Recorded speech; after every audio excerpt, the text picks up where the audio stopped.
निवडणूक आहोत। याचं कारण असं की यशवंत सहकारी साखर कारखान्याची 100 एकर जमीन बाजार मूल्य 512 कोटी त्या 100 एकराचा असताना ती 299 कोटीला देण्याचा घाट शासनाच्या आशीर्वादानं, जिल्ह्याचे पालकमंत्री आणि राज्याचे उपमुख्यमंत्री अजित पवार यांच्या आशीर्वादानं, सहकार्यानं, पणन मंत्री जयकुमार रावळ यांच्या आशीर्वादानं हे सगळं सुरू आहे। यांची नावं याच्यासाठी घेतोय आम्ही की यशवंत सहकारी साखर कारखान्याने या जमीन विक्रीच्या संदर्भाने कुठलीही शासकीय परवानगी घेण्यापूर्वी सभासदांची जी वार्षिक सभा घ्यावी लागते, विशेष सभा, ती विशेष सभा घेतली नाही। 26/2/2025 रोजी ही वार्षिक सभा जमीन विक्रीसाठी घेण्याचा त्यांनी फंडा केला, नाटक केलं। 12 विषय त्या मीटिंगला ठेवले होते, परंतु 26/2/2025 ला अशी मीटिंग घेतलीच नाही। मीटिंग उधळली गेली। मोजून 2 ते 3 मिनिटांमध्ये मीटिंग संपवली, गोंधळ घातला, सभासदांना बोलू दिलं गेलं नाही। आम्हाला असं वाटलं की आता ही सभा झाली नाही, पुन्हा केव्हा तरी सभा होईल म्हणून आम्ही साखर आयुक्तांकडे तशी मागणी केली, तक्रार केली। त्यानंतर असं लक्षात आलं की कारखान्याने त्या 26/2/2025 च्या वार्षिक सभेचं प्रोसिडिंग लिहिलेलं आहे आणि त्या प्रोसिडिंग मध्ये त्यांनी 12 ठराव लिहिलेले आहेत। आम्ही माहितीच्या अधिकाराखाली कारखान्याला अर्ज करत होतो, माहिती मागत होतो, परंतु कारखान्याचे संचालक किंवा चेअरमन किंवा एमडी आम्हाला माहिती कुठली देत नव्हती। आम्ही साखर आयुक्तांकडे गेलो, साखर आयुक्त कार्यालयात आम्ही माहिती अधिकाराखाली माहिती मागितल्यानंतर आम्हाला 1 महिन्यानंतर त्याच्या माहिती मिळाली। ती जी माहिती मिळाली ती अतिशय भयानक होती आणि आम्हाला संताप आणणारी अशी ती माहिती होती। ज्या 26/2/2025 च्या सभेमध्ये इतिवृत्त लिहिलं गेलं, 12 ठराव लिहिले गेले, त्याच्यामध्ये गंभीर बाब अशी म्हणजे जे सभासद तिथे हजर दाखवले, ते सभासद तिथे दाखवलेले 4-5 प्रकारचा खोटा ठराव केला त्यांनी आणि बनावट उपस्थिती रजिस्टर तयार केले। ज्या उपस्थिती रजिस्टरमध्ये सह्या दाखवलेल्या आहेत, या सह्या बहुतेक सह्या ह्या बिगर सभासदांच्या आहेत। आम्ही नंतर चेक केलं ते की माहिती अधिकाराखाली माहिती मिळाल्यानंतर जेव्हा चेक करत होतो की बिगर सभासदांच्या सह्या इथे केलेल्या, त्यांची नावं घातलेली आहेत। एक दुसरं काय केले यांनी याच्यामध्ये, जे सभासद आहेत कारखान्याचे परंतु त्यांच्या दुसऱ्याच कुणीतरी बनावट सह्या केलेल्या आहेत। तिसरं काय लक्षात आलं की अनेक मृत सभासदांच्या सह्या केलेल्या आहेत। अनेक मृत सभासद कारखान्याचे सिनियर लोक स्वर्गातून डायरेक्ट आपल्या कुटुंबियांना, नातेवाईकांना न कळवता यशवंत साखर कारखान्याची जमीन विक्री करण्यासाठी थेट तिथं थेऊरला आले आणि त्या सभेला सह्या करून नातेवाईकांना न कळवता परत गेले, कारण कारखान्याच्या चेअरमन आणि संचालक मंडळावर त्यांचं खूपच प्रेम असावं। त्या मृत सभासदांच्या सह्या ज्या काही मिळाल्या त्याच्या आम्ही काही मृतांचे दाखले सुद्धा त्याच्यातले मिळवले, ही सगळी माहिती गोळा केली। चौथा प्रकार काय केला यांनी की काही सभासदांची नावं टाकली परंतु त्यांच्या पुढे सह्याच नाही। काही सभासदांचं असं केलंय की त्याच्यामध्ये 4-5 सभासदांचे एकानेच कुणीतरी सही मारली। काही ठिकाणी असं झालंय की नातेवाईक जे संचालक मंडळाचे, उदाहरणार्थ आमच्या कारखान्याचे चेअरमन, त्यांच्या पत्नी, त्या सभासद नाहीत कारखान्याचे, पण त्यांचं सुद्धा नाव टाकून सह्या केल्या। अनेक डायरेक्टर आहेत, त्यांच्या पण मुलांच्या, नातेवाईकांच्या जवळच्या नावं टाकून सह्या केल्या। आमचे कारखान्याचे सभासद हे सर्वस्वी 40-45 वयाच्या पुढचे लोक आहेत, सिनियर लोक आहेत सगळे, पण सह्या मात्र कॉलेज कुमार सारख्या मुलांच्या सह्या असाव्यात तशा सह्या आहेत। आणि हे सगळं आम्ही जेव्हा कायदे तज्ञांचा आम्ही अभ्यास केला, आमच्या सगळ्या सहकार्याने आम्ही एकत्र बसून याची माहिती गोळा केल्यानंतर आम्ही हे लोणी काळभोर पोलीस स्टेशनला प्रकरण नेलं। लोणी काळभोर पोलीस स्टेशनला याची तक्रार दिली रीतसर, पुणे पोलीस आयुक्तांना रीतसर तक्रार दिली। त्या तक्रारीमध्ये सगळं जे मार्केट कमिटी आहे जमीन खरेदी करणारी, शासनाची दिशाभूल कशी झाली, 26/2/2025 ला खोटं प्रोसिडिंग लिहिलं, खोटा उपस्थिती रजिस्टरचा ठराव सगळा करून शासनाला प्रस्ताव दिला। तो प्रस्ताव देत असताना कारखान्याने जे प्रोसिडिंग लिहिलं, ते प्रोसिडिंग लिहित असताना त्याच्यामध्ये जे सूचक अनुमोदक लिहिलेले आहेत बघा, त्याच्यामध्ये काही सूचक अनुमोदकांची नावं टाकली आहेत। ते सूचक अनुमोदक ह्या खोट्या उपस्थिती रजिस्टरला सुद्धा नावं नाहीत त्यांची। म्हणजे जे खोटं उपस्थिती रजिस्टर तयार केलं होतं बनावट सभासदांचं, मृत सभासदांचं, त्याच्यात सुद्धा या सूचक अनुमोदकांची नावं नाहीत, सह्या नाहीत। मात्र ठरावाला 12 ठराव केले, म्हणजे ठराव वाचायचे म्हणले तरी 20-25 मिनिटं जाऊ शकतात। आणि सभा मात्र त्यांनी 2 ते 3 मिनिटात उधळली होती. त्याच्या आपण सगळ्या वृत्तपत्रांनी बातम्या दिलेल्या होत्या, मीडियात सगळे त्याचे आहेत, त्याचे व्हिडिओ उपलब्ध आहेत की सभाच झाली नाही. संचालक मंडळ उभं राहिलं, गोंधळ घातला, मंजूर म्हणले, निघून गेले, पळून गेले आणि प्रत्यक्षात मात्र खोटं प्रोसिडिंग लिहिलं, त्याचे ठरावच झालेले नाही कुठलेच. तो ठराव घेऊन उपस्थिती रजिस्टर घेऊन त्यांनी साखर आयुक्तांना प्रस्ताव दिला की आम्हाला 100 एकर जमीन विकायची पुणे कृषी उत्पन्न बाजार समितीला. आता साखर आयुक्तांनी काय केलं, त्याच्यावर एक कमिटी नेमली की जमीन विक्री संदर्भात आम्ही कमिटी नेमतो, त्यांचा अहवाल येऊ द्या मग बघू. परंतु बिनवाईल यांना घाई झालेली होती, यांनी त्या कमिटीचा अहवाल पण येऊन दिला नाही. साखर संचालक आहेत त्यांच्या अध्यक्षतेखाली ज्या बँकांचं कर्ज आहे कारखान्यात, त्या बँकांचे काही प्रतिनिधी होते, बाजार समितीचे एमडी होते, असे सगळे लोक त्याच्यामध्ये होते. परंतु तो अहवाल येऊ दिला नाही. साखर आयुक्तांच्याकडनं हा प्रस्ताव राज्य शासनाने मागून घेतला. साखर आयुक्तांनी प्रस्ताव पाठवला नाही, मागून घेतला गेला. साखर आयुक्तांनी त्या प्रस्तावामध्ये स्पष्ट कळवलं की या कारखान्याची 100 एकर जमीन जी आहे त्याचं बाजार मूल्य 512 कोटी आहे.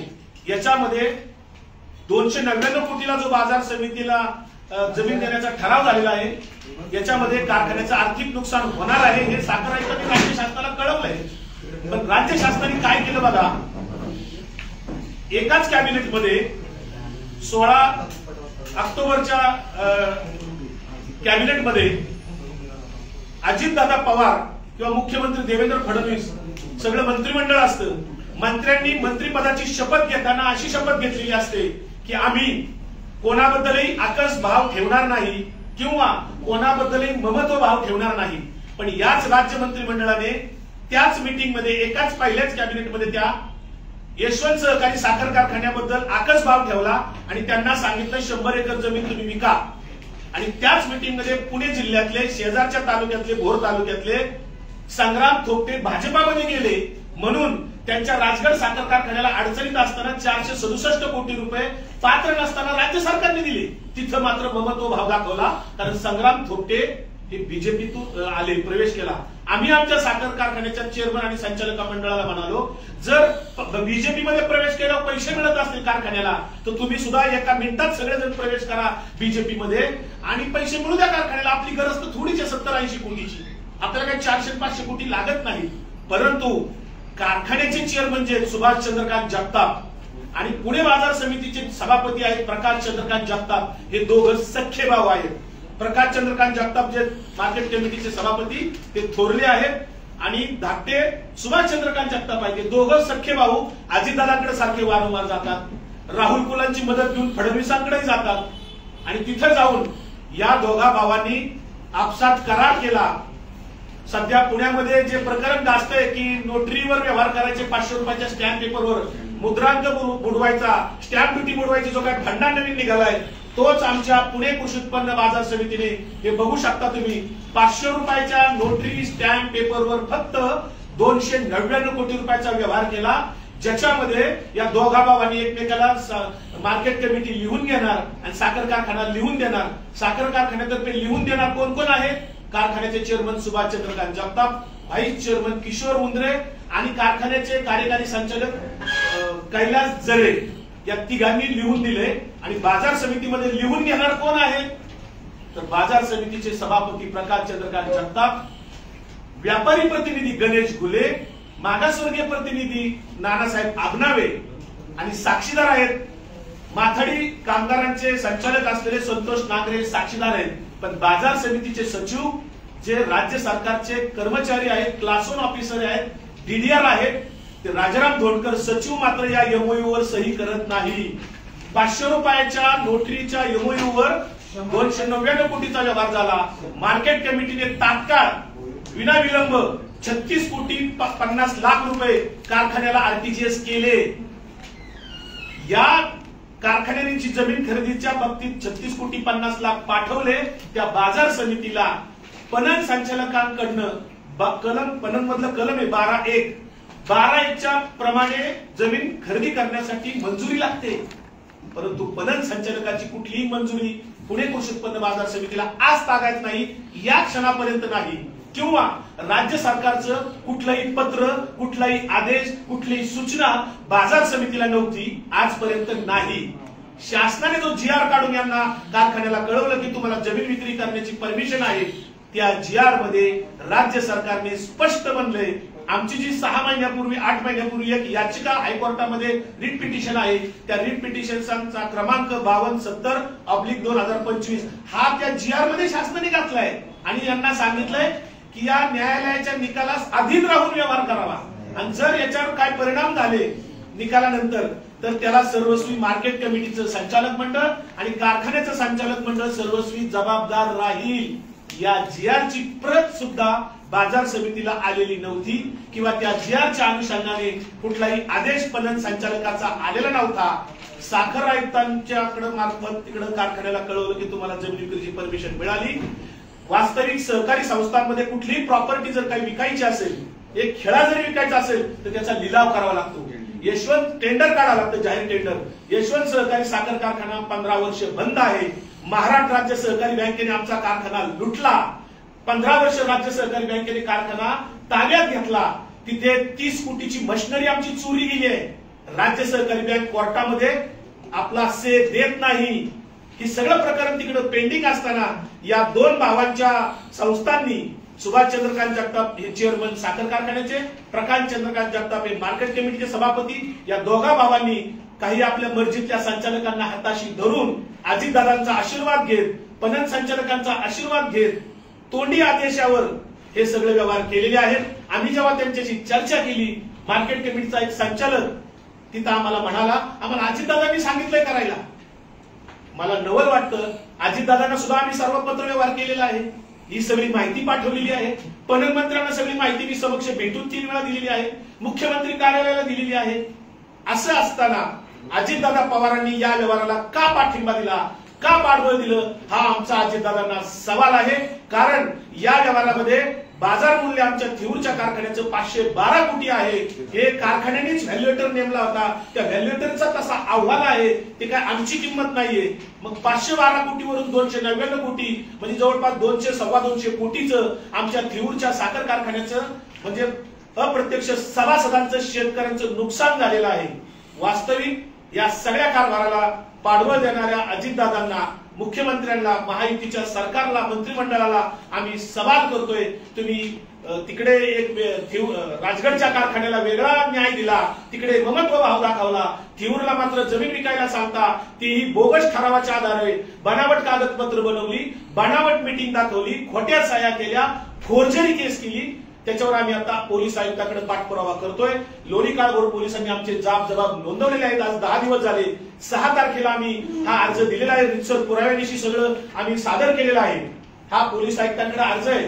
तिथल्या डीसीपी जे आरती पुणे शाखेचे विवेक मासाळ यांना आम्ही भेटून ही सगळी माहिती दिलेली आहे। माहितांचे दाखले, बोगस ठराव केलेले सगळे सभासद, सगळं आम्ही माहिती पुराव्यानिशी दिलेली आहे।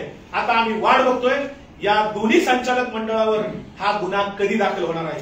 ही राज्यातली कदाचित पहिली केस होणार आहे। सहकारामध्ये बोगस प्रोसिडिंग लिहिण्याचा, मर्जीप्रमाणे मनमानी ठराव लिहिण्याची पद्धत रूढ झालेली आहे। गावच्या विकास सोसायटी मधलं तेच आमच्या थिऊरच्या साखर कारखान्यात घडलंय। शेतकऱ्यांचं नुकसान झालंय, बनावट कागदपत्र दस्त करून शासनाची फसवणूक झालेली आहे, सभासदांची दिशाभूल झालेली आहे, शिवाय आर्थिक नुकसान झालेलं आहे, जमीन उधारीवर विकलेली आहे, मुद्रांक शुल्क बुडवलेलं आहे, बनावट दस्त एमओयू करून, एमओयू नोटरीवर करून ही सर्वांची फसवणूक या दोन्ही संस्थांच्या चेअरमन आणि संचालक मंडळाने केलेली आहे।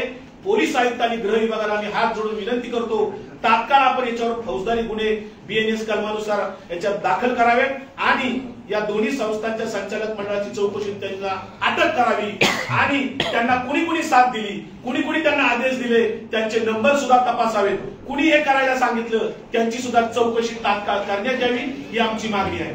यानंतर आमच्या लिगलच्या अनुषंगाने ही जी फौजदारी केस आहे, आमचे कृती समितीचे सदस्य जे आहेत ऍडव्होकेट मंगेश ससाडी हे तुम्हाला लिगल जे काय त्याच्यातलं फौजदारीच्या अनुषंगाने ते सांगतील। सर आपण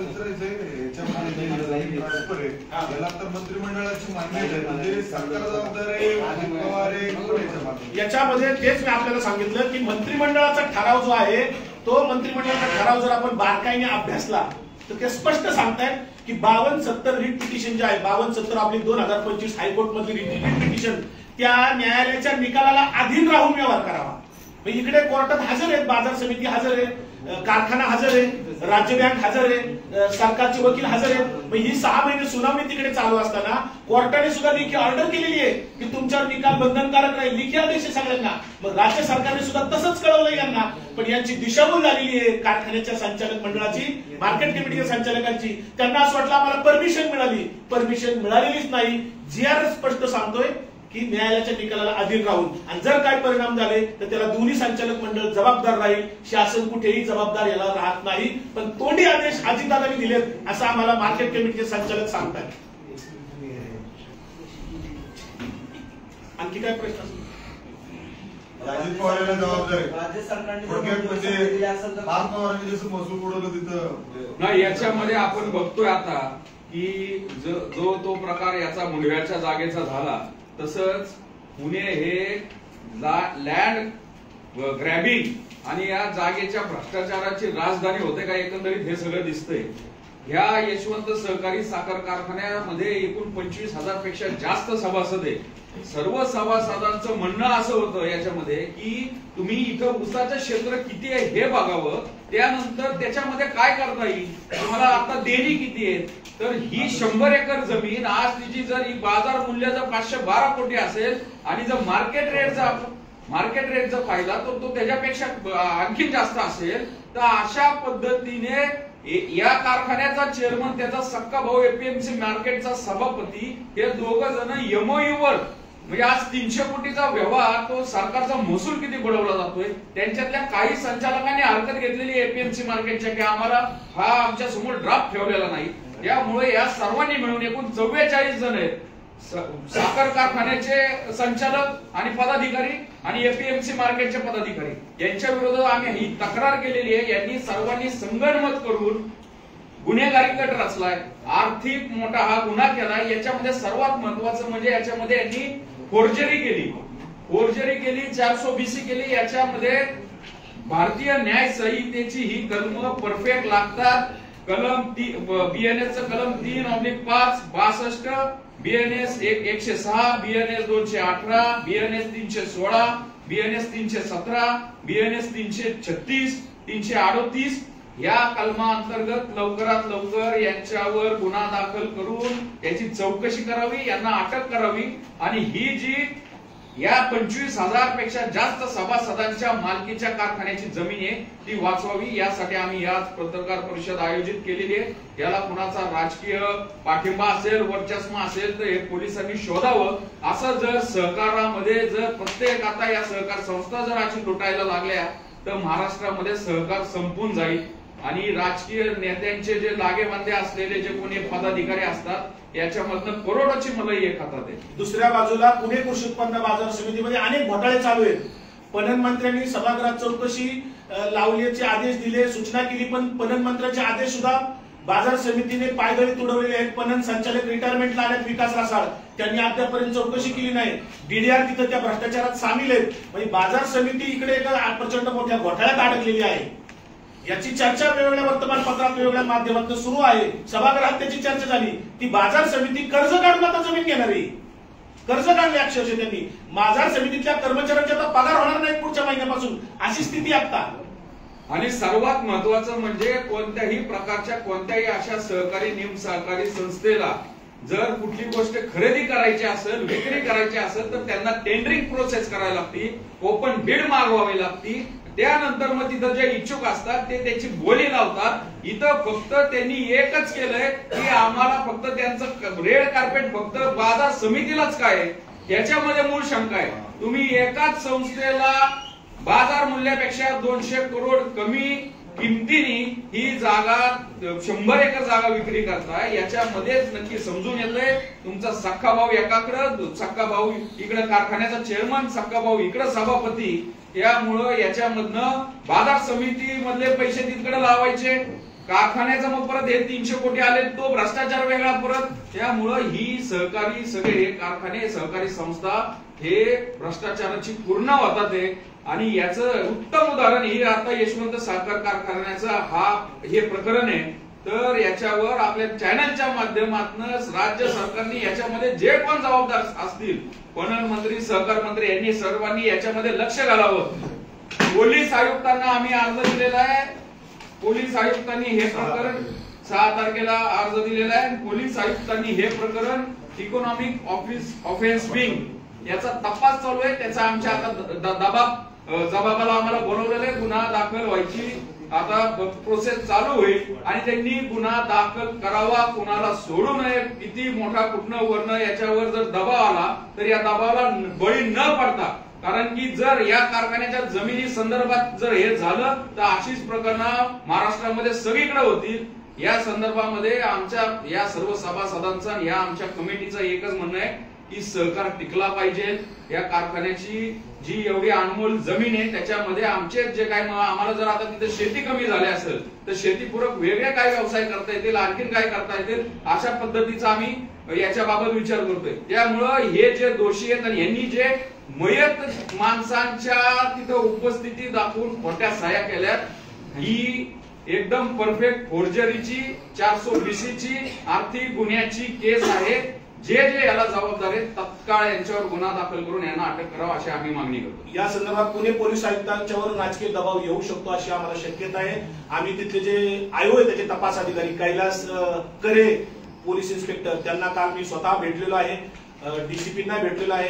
त्यांना हेही सांगितलं की तुमच्यावर राजकीय दबाव 100% येऊ शकतो, कारण दोन्ही संस्थांचे संचालक मंडळ हे मातब्बर लोक आहेत, सत्ताधाऱ्यांचे सदस्य आहेत, ते सत्ताधारी पक्षाच्या जवळचे आहेत. पालकमंत्री असतील, उपमुख्यमंत्री अजित पवार यांचा त्यांना पाठिंबा असतो, पालकमंत्र्यांचा पाठिंबा असतो, देवेंद्र फडणवीसांचा पाठिंबा असतो. त्याच्यामुळं हा गुन्हा दाखल झाला पाहिजे अशी पोलीस आयुक्तांना आम्ही विनंती करतोय आपल्या माध्यमातून. आपण सर्वांनी हा विषय सभासदांचा, शेतकऱ्यांचा आहे, हा विषय राजकीय नाही. महाराष्ट्रातल्या तमाम शेतकऱ्यांना याच्यातनं प्रेरणा मिळावी म्हणून हवेली तालुक्यातल्या 20,000-25,000 शेतकऱ्यांना, बाजार समितीच्या सर्व बाजार घटकांना आपण न्याय मिळवून देण्यासाठी प्रसार माध्यमांनी या प्रकरणात आम्हाला साथ द्यावी अशी आमची विनंती आहे. जमीन व्यवहाराला तुमचा विरोध आहे की म्हणजे विकायलाच विरोध आहे? नाही, आमचा जमीन विक्रीच्या संदर्भात असं म्हणणं आहे पहिल्यापासून की गरजे इतकी विका, म्हणजे आमच्या कारखान्याचे कामगारांचे पगार द्यायच्या, शेतकऱ्यांचे पगार द्यायच्या, तर ते किती देणं आहे? 50-60 कोटी देणं आहे. तिथे आमच्या 5 कोटी रुपये एकर, 6 कोटी रुपये एकर भाव चाललाय. मग तिथे आता जमीन तुम्ही निम्म्या किमतीत का विकली? गरजे इतकी जर 15 ते 20 एकर जमीन विकली तर आमची जी देणी आहे ती सगळी लागतायत. 70-80 कोटी आम्हाला जास्तीत जास्त लागतात. 300 कोटी कशासाठी लागतात? 300 कोटी कशासाठी लागतात? हा आमचा सवाल आहे. 100 एकर का विकायची हा प्रश्न आमचा त्यांना आहे. त्याचं उत्तर आम्हाला सरकार देत नाही, बाजार समिती देत नाही, कारखाना देत नाही, साखर आयुक्त देत नाही. साखर आयुक्तांनी साखर कारखान्याच्या संचालक मंडळाला अक्षरशः पाठी घातले. जे प्रादेशिक संचालक तिथे निलिमा गायकवाड मॅडम आहेत आरजेडी पुणे विभागाच्या, त्या काहीही कारवाई करत नाही संचालक मंडळावर. त्यांना अक्षरशः त्यांच्या बोगस कारभाराला पाठबळ देते साखर आयुक्त कार्यालय. एमएससी बँकेचं एक्झॅक्ट कर्ज किती कारखान्यावर हे सुद्धा कारखान्याच्या संचालक मंडळाला माहित नाही. हायकोर्टात रिट पिटिशनला उत्तर देताना कारखान्याचे चेअरमन आणि संचालक मंडळाचे वकील दिलेत, त्यांनी स्पष्ट कोर्टात सांगितलंय आम्हाला कारखान्याची स्थावर जंगम मालमत्ता किती आहे ते माहित नाही. कर्जाचा आकडा ऑथेंटिक किती आम्ही राज्य बँकेला मागतोय, राज्य बँक सुद्धा तिथं सादर करत नाही. मनमानी पद्धतीने आकडे सांगतात. कधी म्हणतात 200 कोटी आहे, कधी म्हणतात 250 कोटी आहे, कधी म्हणतात 300 कोटी आहे. मला माहिती आहे का? आमचं म्हणणं आहे कारखान्यावर राज्य सहकारी बँकेला आम्ही देणं लागत नाही. राज्य बँकेने 10-12 वर्ष कारखाना ताब्यात ठेवलाय, हा बेकायदा ठेवलाय. याचं कारण असं 2012 मध्ये आमची 1 लाख कोटी साखर विकली होती. त्याच्यातले 20 कोटी रुपये जेव्हा आले होते तेव्हा 10 कोटी कामगारांना दिले गेले, 10 कोटी राज्य बँकेला दिले. ते राज्य बँकेने लबाडी केली, ते व्याजात जमा करून घेतले. राज्य बँकेचं मूळ कर्ज आमचं फक्त 18 कोटी होतं. मग 2012 मध्ये जेव्हा तुम्ही आमचे 10 कोटी जमा करून घेतले व्याजात, त्याचं काय झालं? आणि राज्य बँकेनेच कबूल केलंय की कारखाना 10-12 वर्ष ताब्यात आहे. त्याचं ल्यू डिजिटल सर्टिफिकेट घेतलं. 30 कोटी रुपयाचं नुकसान केलं राज्य बँकेने. आमचं आमची मशिनरी चोरीला गेली, मशिनरी चोरीला गेली. त्यांची जबाबदारी ही राज्य वॉचमॅनचा खर्च, विम्याचा खर्च हा सगळा राज्य बँकेने कारखान्यावर टाकलाय. आता राज्य बँकेने जर आमचं कारखान्याचं एवढं वाटोळं केलंय तर आम्ही त्यांना 30-40 कोटीला त्यांनी आम्हाला देणं, आम्ही त्यांना देणंच नाही. तारीख आता उद्या 24 तारीख आहे हायकोर्टात. कारखान्याची स्थिती काय आहे? कारखान्याची स्थिती, कारखाना 15 वर्ष झाली बंद आहे. कारखान्यात मशिनरी आता शिल्लक राहिली नाही. राज्य बँकेच्या ताब्यात कारखाना चालू होण्याचा विषय आलाही नाही अजून, कारण कारखान्यात आता रिंग रोड तिथं शेजारून जातोय. कारखान्यात ऊसाचं क्षेत्र शहरीकरण झालंय आणि सगळे त्यातले तज्ञ जे लोक आहेत ऊसाच्या क्षेत्रातले, नाही नाही, सुरू करायचं आहे त्यांना, तर ऊस आहे का? ऊस कुठून आणणार? हा साधा प्रश्न आम्ही त्यांनी त्यांना- असा आज एक वर्ष केला झाले नाही. 1 वर्ष झाले प्रश्न विचारतो आम्ही की कारखान्यात ऊसाचं क्षेत्र किती आहे, गाववर आम्हाला द्या. आडसाली ऊस किती आहे, सुरू ऊस किती आहे, बडवा किती आहे, आम्हाला आकडेवारी द्या. ते काढत नाही, देत नाही. आजूबाजूचे कारखाने ऐकून पुस्तक काढतात, तुम्ही नाही कसं म्हणता? कुठले? आमच्या आजूबाजूचे कारखान्यांनी सगळे ऊस नेतातच ना. नाही म्हणजे तोच प्रश्न आहे. ऊसाच्या प्रश्नावर कधी आंदोलन झालं नाही की आमचा ऊस गेला नाही. कारण कारखान्याच्या क्षेत्रामध्ये ऊसाची गुऱ्हाळं अनेक झालेली, 100 गुऱ्हाळं ऊसाची. आणि कारखाना सुरू करण्यासाठी जे काय लागणार आहे, तर नवीन कारखाना उभारावा लागणार आहे. त्याच्यासाठी स्वतंत्र मिटिंग करावी लागेल. हा मुद्दा वेगळा आहे. कारखाना सुरू करण्याची स्वतंत्र मिटिंग करावं लागेल. त्याच्यासाठी स्वतंत्र अहवाल घ्यावे लागतील तज्ञांचे. आणि मग सभासदांनी निर्णय करायचा आहे. तो सभासदांच्या पश्चात कोणी वैयक्तिक निर्णय करू शकत नाही. जनरल बॉडी त्याची व्हायला पाहिजे, चर्चा व्हायला पाहिजे. गुन्हा दाखल झाला नाही तर ते पोलीस चौकीसमोर बसणार आहे का? नाही, आम्हाला जर आता पोलीस आयुक्तांच्याकडनं आम्ही त्यांना अपेक्षा, आता 6 तारखेला त्यांना आम्ही अर्ज दिलाय. अजून 1 आठवडा त्यांची आम्ही वाट बघणार, त्यांच्याकडे पाठपुरावा करणार. उद्या त्यांना आम्ही स्मरणपत्र पण देणार आहोत. परंतु जर गुन्हा दाखल यदा कदाचित पोलिसांनी दाखल केला नाही तर आम्ही कोर्टामध्ये BNS 175(3) प्रमाणे कोर्टात सुद्धा आम्ही जाणार आहोत. आणि आंदोलनाची भूमिका सुद्धा आमची आहे. बाजार समिती आणि साखर कारखाना या दोन्ही संस्थांच्या संचालक मंडळावर फौजदारी गुन्हे BNS कलमांतर्गत झालेच पाहिजे अशी आमची मागणी आहे. पोलीस आयुक्त ते करतील अशी आम्हाला अपेक्षा आहे. थँक्यू.